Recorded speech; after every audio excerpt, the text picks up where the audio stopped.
ಯೋಹಾನನು ಬರೆದಂಥ ಸುವಾರ್ತೆ 11ನೇ ಅಧ್ಯಾಯ 39ನೇ ವಾಕ್ಯ.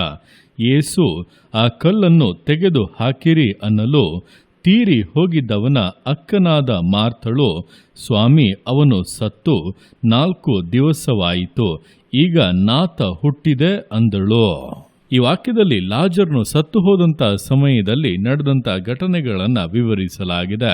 ನೋಡುವಂಥ ಸಮಯದಲ್ಲಿ ಲಾಜರನು ಅಸ್ವಸ್ಥನಾಗಿರುವಾಗಲೇ ಯೇಸು ಕ್ರಿಸ್ತನಿಗೆ ಸುದ್ದಿಯನ್ನು ಕಳುಹಿಸಿಕೊಟ್ಟರು.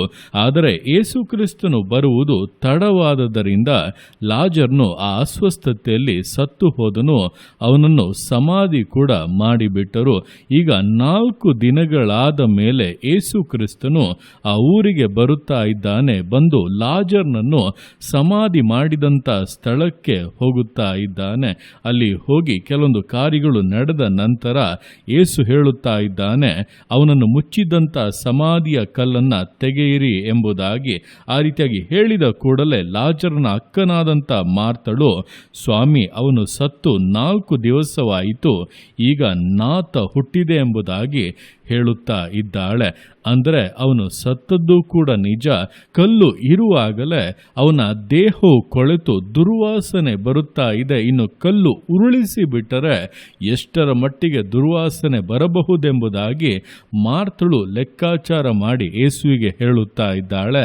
ಆದರೆ ಯೇಸು ಕ್ರಿಸ್ತನು ಆ ಸ್ಥಳದಲ್ಲಿ ಅಸಾಧಾರಣವಾದ ಒಂದು ಅದ್ಭುತ ಕಾರ್ಯವನ್ನು ಮಾಡುವುದಕ್ಕೆ ಸಿದ್ಧವಾಗಿದ್ದರಿಂದ ಆತನು ಆ ಮಾತುಗಳನ್ನು ಹೇಳಿ, ನೀನು ನಂಬಿದರೆ ದೇವರ ಮಹಿಮೆಯನ್ನು ಕಾಣುತ್ತೀ ಎಂಬುದಾಗಿ ತಿಳಿಸಿ ನಂತರ ಕಲ್ಲನ್ನು ಉರುಳಿಸಿದ ನಂತರ ದುರ್ವಾಸನೆ ಅಲ್ಲ, ಬದಲಾಗಿ ಸತ್ತು ಹೋಗಿದಂಥ ಲಾಜರ್ನು ಜೀವಿತನಾಗಿ ಎದ್ದು ಹೊರಬರುವಂಥ ಅದ್ಭುತ ಕಾರ್ಯಗಳು ನಡೆದವು. ಅಂದರೆ ಯೇಸು ಕ್ರಿಸ್ತನೊಂದು ಅಸಾಧಾರಣವಾದಂಥ ಅದ್ಭುತ ಕಾರ್ಯವನ್ನು ಮಾಡುವುದಕ್ಕೆ ಮುಂದಾಗುವಾಗ ನಮ್ಮ ಬುದ್ಧಿಯು ಸಾಧಾರಣವಾಗಿ ಯೋಚಿಸಿ ಅದರಿಂದ ನಾತ ಬರುತ್ತದೆ, ಅದರಿಂದ ಅವಮಾನ ಉಂಟಾಗುತ್ತದೆ, ಅದರಿಂದ ಜನರು ನಮ್ಮನ್ನು ನಿಂದಿಸುತ್ತಾರೆ, ಅವಹೇಳನಕ್ಕೆ ಗುರಿ ಮಾಡುತ್ತಾರೆ ಎಂಬುದಾಗಿ ಈ ರೀತಿ ವಿರೋಧವಂತ ಯೋಚನೆಗಳು ಹೆಚ್ಚಾಗಿ ಬರುತ್ತದೆ. ಆದರೆ ದೇವರ ಅಸಾಧಾರಣವಾದಂಥ ಕಾರ್ಯಕ್ಕೆ ದೇವರು ನಮ್ಮಿಂದ ಎದುರು ನೋಡುತ್ತಾ ಇರುವಂಥದ್ದು ನಂಬಿಕೆಯನ್ನು, ವಿಧೇಯತೆಯನ್ನು ಆಗಿದೆ. ದೇವರು ನಿಮ್ಮ ಅಸಾಧ್ಯತೆಗಳ ಮಧ್ಯದಲ್ಲಿ ಮುಗಿಯಿತೆಂಬುದಾಗಿ ಅಂದುಕೊಂಡಂಥ ಪರಿಸ್ಥಿತಿಗಳ ಮಧ್ಯದಲ್ಲಿ ಒಂದನ್ನು ಹೇಳುವಾಗ, ಅಯ್ಯೋ, ಇನ್ನೂ ನಾನಿದನ್ನು ಮಾಡಿದರೆ, ಇನ್ನೂ ಕೂಡ ಈ ರೀತಿಯಾಗಿ ಕಾರ್ಯಗಳನ್ನು ನೆರವೇರಿಸಿದರೆ ಅವಮಾನವೇ ಅಲ್ಲವಾ, ನಿಂದೆಗಳೇ ಅಲ್ಲವೇ ಎಂಬುದಾಗಿ ನೀವು ಯೋಚಿಸುತ್ತಾ ಇರುವುದಾದರೆ ನೀವು ತಪ್ಪು ಮಾಡುತ್ತಾ ಇದ್ದೀರಾ. ದೇವರು ಹೇಳುತ್ತಾ ಇರುವಂಥದ್ದು ನಿಮ್ಮ ನಿಂದೆಗಳನ್ನು, ನಿಮ್ಮ ನಷ್ಟಗಳನ್ನು, ನಿಮ್ಮ ಕೇಡುಗಳನ್ನು ಬದಲಾಯಿಸುವುದಕ್ಕಾಗದನ್ನು ಮಾರ್ಪಡಿಸಿ ನಿಮ್ಮ ಜೀವಿತವನ್ನು ಆಶೀರ್ವದಿಸುವಂತೆ ಹೊಸ ಕಾರ್ಯಗಳನ್ನು ಮಾಡುವುದಕ್ಕಾಗಿ.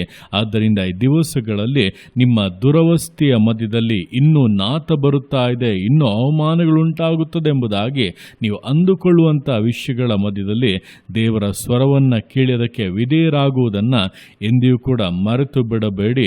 ಆ ಒಂದು ವಿಧೇಯತೆಯಿಂದಲೇ ನಿಮ್ಮ ದುರವಸ್ಥೆಗಳು ಬದಲಾಗುವಂಥದ್ದು, ದೇವರ ಮಹಿಮೆಯನ್ನು ನೀವು ಕಾಣುವಂಥದ್ದು.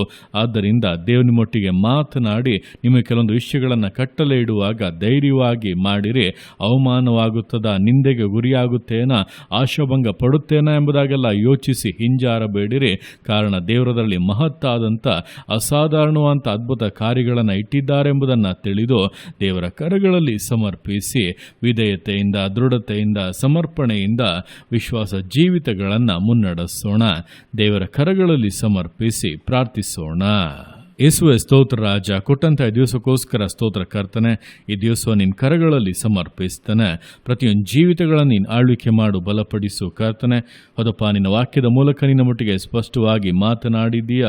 ಅಂದಪ್ಪ, ಮಾರ್ಥಳು, ಈಗ ಲಾಜರನು ಸತ್ತು ಹೋಗಿ 4 ದಿನಗಳಾಗಿದೆ, ಆ ಕಲ್ಲನ್ನು ಉರುಳಿಸಿದರೆ ಈಗಾಗಲೇ ದುರ್ವಾಸನೆ ಬರುತ್ತಾ ಇದೆ, ಇನ್ನೂ ಹೆಚ್ಚಿನ ದುರ್ವಾಸನೆ ಬಂದು ಅವಮಾನಕ್ಕೆ, ನಿಂದೆಗೆ ಅದು ಕಾರಣವಾದೀತೆಂಬುದಾಗಿ ಅಂಜಿದಾಗ ನಿನ್ನ ಮಾತುಗಳಾದರೂ ಆಕೆಯನ್ನು ಧೈರ್ಯಪಡಿಸಿತು.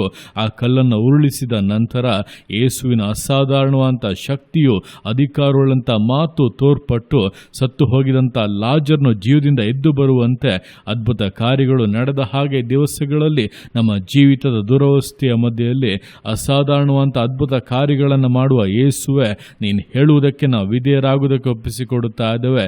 ನಿಂದೆ, ಅವಮಾನ, ಅಪಹಾಸ್ಯ ಎಂಬುದಾಗಿ ಏನೇ ಭಾವಿಸಿದರೂ ಕೂಡ ಅಪ್ಪ, ಹಿಂಜಾರ ತಡಬಾರದಂತೆ ನಿನ್ನ ಮಾತುಗಳಿಗೆ ವಿಧೇಯರಾಗಿ ಕಾರ್ಯಗಳನ್ನು ಮಾಡುವುದಕ್ಕೆ ಪ್ರತಿಯೊಬ್ಬೊಬ್ಬರಿಗೂ ಬಲವನ್ನು, ಕೃಪೆಯನ್ನು ಅನುಗ್ರಹಿಸು. ಜೀವಿತದ ಅವಸ್ಥೆಗಳನ್ನು ಬದಲಾಯಿಸುವಂತೆ ಅದ್ಭುತಗಳನ್ನು ಮಾಡು ಕರ್ತನೆ. ಪ್ರತಿಯೊಬ್ಬೊಬ್ಬರು ಅಪ್ಪ ನಿನ್ನ ಆಶೀರ್ವಾದಗಳನ್ನು, ನಿನ್ನ ವಾಗ್ದಾನದ ಪರಿಪೂರ್ಣತೆಯನ್ನು ಪೂರ್ಣವಾಗಿ ಅನುಭವಿಸಲಿ.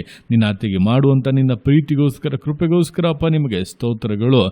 ಪ್ರತಿಯೊಂದು ಜೀವಿತಗಳನ್ನು ಅಪ್ಪ ನಿಮ್ಮ ಕರಗಳಲ್ಲಿ ಸಮರ್ಪಿಸ್ತಾ ಅದನ್ನೇ ಆಶೀರ್ವದಿಸು, ಮಾನಿಸು, ಘನಪಡಿಸು. ಎಲ್ಲ ನಿಮ್ಮ ಕರಗಳಲ್ಲಿ ಸಮರ್ಪಿಸಿ ಎಲ್ಲ ಸ್ತುತಿಯನ್ನು ಮಾನವನೊಬ್ಬನಿಗೆ ಸಲ್ಲಿಸಿ ಯೇಸುವಿನ ನಾಮದಲ್ಲಿ ಬೇಡುತ್ತೆ ನಮ್ಮ ತಂದೆಯೇ. ಆಮೇನ್, ಆಮೇನ್.